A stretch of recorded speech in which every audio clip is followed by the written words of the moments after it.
Champions ట్రోఫీకి ఇంకా 3 వారాలు మిగిలింది. ఫిబ్రవరి 19 నుండి పాకిస్తాన్, దుబాయ్ వేదికలుగా ఈ మెగా టోర్నీ జరగబోతోంది. భారత్ జట్టు పాక్ వెళ్లేందుకు నిరాకరించడంతో టోర్నీని హైబ్రిడ్ మోడల్లో నిర్వహిస్తున్నారు. దీని ప్రకారం భారత్ మ్యాచ్లన్నీ దుబాయ్లో జరగనున్నాయి. ఇప్పటికే ఛాంపియన్స్ ట్రోఫీ కోసం టీమిండియాను కూడా ప్రకటించారు. కానీ బూమ్రా, కుల్దీప్ యాదవ్ ఫిట్నెస్లపై అనుమానాలు నెలకొన్నాయి. ప్రస్తుతం బూమ్రా వెన్నునొప్పి నుండి కోలుకుంటూ ఉండగా టోర్నీ లీగ్ స్టేజ్ మ్యాచ్ల సమయానికే క్లారిటీ వచ్చే అవకాశం ఉంది. అయితే స్పిన్నర్ కుల్దీప్ యాదవ్ విషయంలో మాత్రం భారత్కు గుడ్ న్యూస్ అందింది.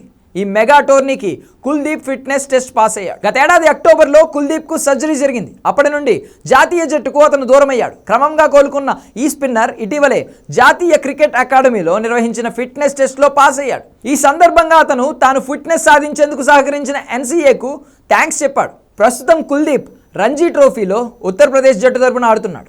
మధ్యప్రదేశ్తో జరుగుతున్న మ్యాచ్లో బరిలోకి దిగిన కుల్దీప్ ఒక వికెట్ తీశాడు. ఇదిలా ఉంటే ఇంగ్లాండ్తో వన్డే సిరీస్కు అతడు కూడా ఎంపికయ్యాడు.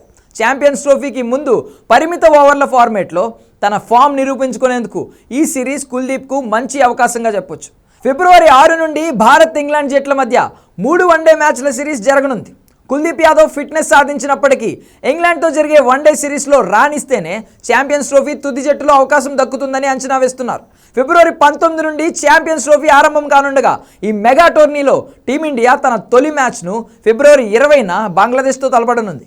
ఫిబ్రవరి 23న పాకిస్తాన్తోనూ, మార్చి 2న న్యూజిలాండ్తోనూ ఆడనుంది.